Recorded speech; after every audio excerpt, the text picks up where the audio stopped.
This is Moments of the Movement, Civil Rights and Change in America. I'm Lonnie Bunch, founding director of the Smithsonian's National Museum of African American History and Culture. Welcome to Moments of the Movement.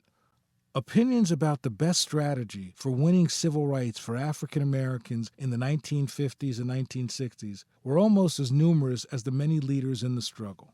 Activist and black nationalist John Churchville knew that as well as anyone. Known best as the founder of the Freedom Library Day School in his native Philadelphia, Churchville found himself at the crossroads of many intraracial struggles during the freedom movement. Though a student of Malcolm X and black nationalism, he joined the integrationist-minding Student Nonviolent Coordinating Committee to register and to work with voters in Georgia and Mississippi, often finding himself at odds with the SNCC leadership. But differing philosophies weren't only the bastion of high-minded civil rights leaders. Sometimes the fight was taken to the streets. I was about 17 or 18, I became a Muslim, an Ahmadiyya Muslim. Wow. And say how cool my mom was. Her thing was, hey, whatever gets you to take a bath and put clean clothes on, I'm fine with it. so gee whiz, you want to wash 5 times a day, please be my guest. So she would let me, she would do some of the recipes that I'd learned, get, and she'd cook them for me and enjoyed it. She was so comfortable in her own skin and in her own beliefs that her thing was explore, do what you need to do. And if you can tell me Islam is better than Jesus, I'll switch. I mean, that was her line. I met a guy who was really sharp. He was young, maybe a year older than me. And he'd come around and he would talk about black history, and he would talk about Islam and Islamic history and stuff that went on. And it's like, wow, you mean the Moors that I've read about were black people and they created the culture that is in Spain today? When I look at all those beautiful things out of Spain that black people, you mean to tell me the stuff I read in my textbooks that blacks have not made any contribution to culture and the world except for their dances and minstrel shows? Wow, that isn't so. I mean, that was the catalyst, and it was a different identity. It was fun. He was young, I was young, and and by the way, my Muslim name is Yahya Abdul Hamid. So that was who I was for a period. I'm very much John Elliott Churchville these days, but I always give people credit for what they bring to my life and how they enrich my life. You'll find I'm very eclectic in my learnings and my appreciation for stuff. Anyway, so I did that, and then I moved to New York. And then through all of this, and it was one of the reasons why I loved my mother so much, she was so open. She was never threatened by anything that I came up with. She was just very supportive of me. And after when I had been in New York for a while, I had this opportunity to go south. This is where the SNCC story starts. I had this opportunity. I was working as a janitor at Columbia Presbyterian Medical Center in Harlem. And there was this bus that needed to go down to somewhere in Georgia, but it wasn't Atlanta. SNCC was having some kind of retreat, and the bus was supposed to be delivered to them. And I kind of lost my job, and there were people living in one of the negative sides of running into all these wonderful people that I met is people were always looking for a place to crash. They never paid rent. They just came, ate my food, stayed in the spot, brought their friends. And I was at a point where, there were like 5 people in my apartment, that I was responsible for the rent for, and it was rent control. I think it was something like $50 a month. It was ridiculous. But anyway, I decided I don't have anything to do. I'm not working. I'm not planning to go back to school now. I mean, sure, I'll get on the bus and take a ride. I mean, it was purely a matter of taking a ride. So I went with some other guys, and we went down. And when we got to Georgia, I was really impressed by the young people that I met, who were my age and white and black, and they're like all college students, and they're talking about freedom, justice, and equality. And I'm like, okay, I can buy this. And so I hooked up with Reverend Charles Sherrod. Charles Sherrod was an interesting guy to begin with. And he was just a die-hard integrationist. I mean, the whole notion of black and white together. So it was interesting with my experiences when I had been in New York. What I didn't mention is while I was in New York, and I had this Ahmadiyya Muslim background. And then when I got to New York, and I would spend days and evenings up at 125th Street and 7th Avenue in front of Michaud's bookstore and listen to the nationalists give their speeches, and I met Malcolm X, and I went to Temple Number 7 and stayed, and I was just so impressed. This guy was so brilliant. And after the service was over, I went up to him and I said, Minister Malcolm, tell me about your life. And he said something that really, he said, my life is irrelevant. Where I've come from and where I am now is irrelevant. What matters is that we as a people get our act together and forge ahead and do something, for ourselves and stop waiting on other people to do things for us. And that just, the humility, and he was hot stuff in terms of the press. I mean, everybody was vilifying him, but he was hot stuff. I mean, everybody was, Malcolm. And his whole demeanor was, I don't matter.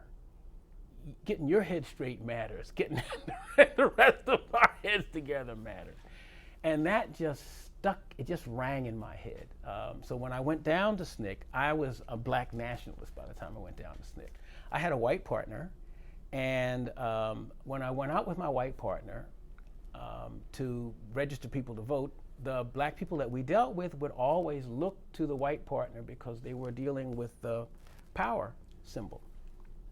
And from a purely egocentric point of view, it was bad enough to be in the North and ignored by white folk.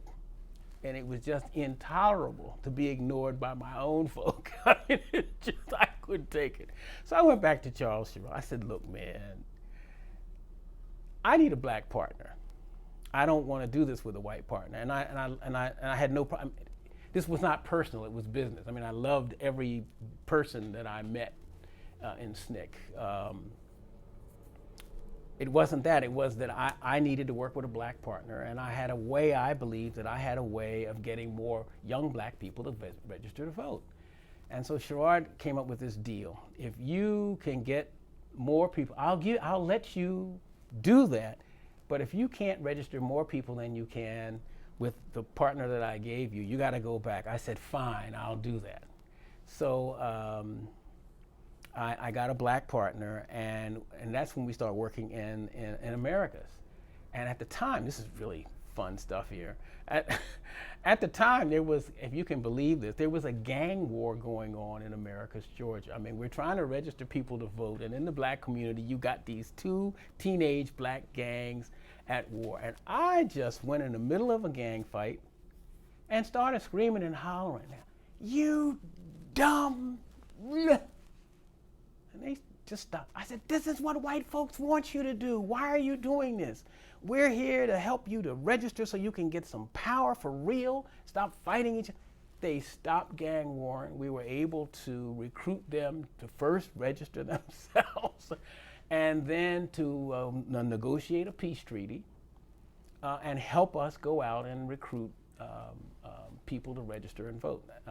If I had tried that in North Philly, I'd have been dead today. And it was the black talk, it was the black rap, it was the reason the rationale for voting is not to integrate. The rationale for voting is to build a power base so you can elect people who look like you to office, who will do for you what people who don't look like you will do. And that was, for me, that was the beginning of what I call Black Power. Yeah. Yeah. And that was not looked on lightly or nicely by the SNCC folks, but they tolerated me. And I give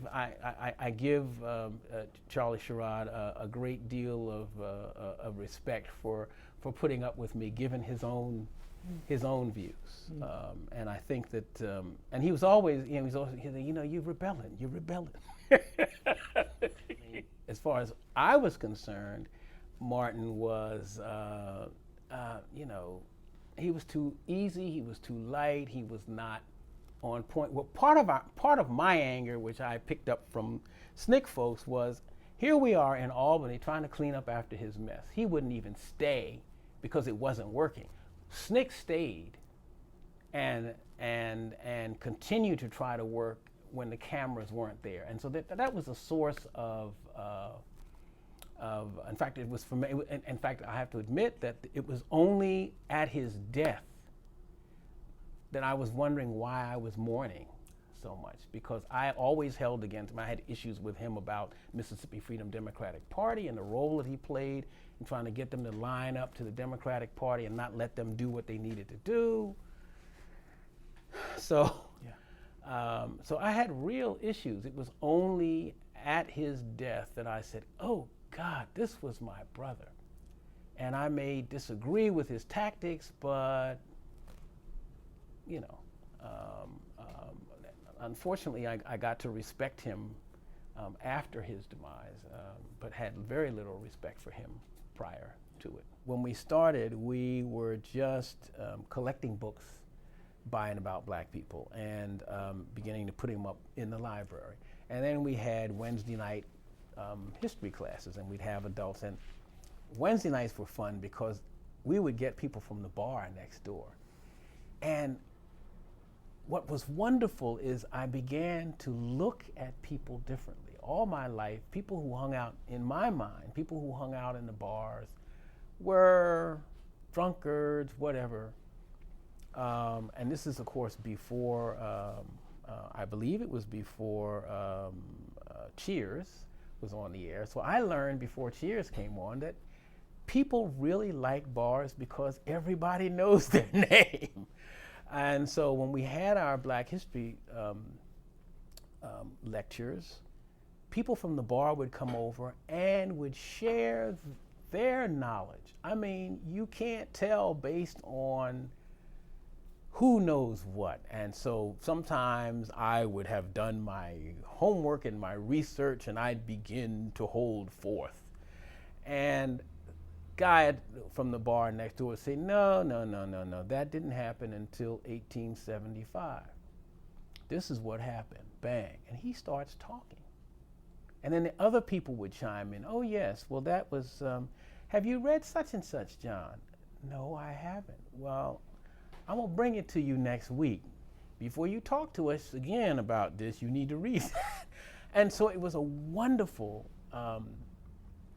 it was both humbling and exciting because it helped me early on to realize you're not here to solve a problem. You're here to learn and elicit from people what they know and empower them to do what they need to do.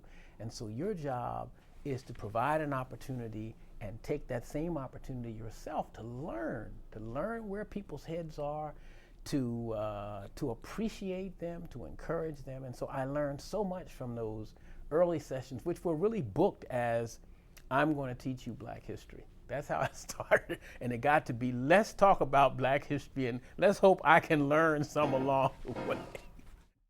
Oral histories were conducted by the Southern Oral History Program in the Center for the Study of the American South at the University of North Carolina at Chapel Hill on behalf of the Smithsonian National Museum of African American History and Culture and the Library of Congress.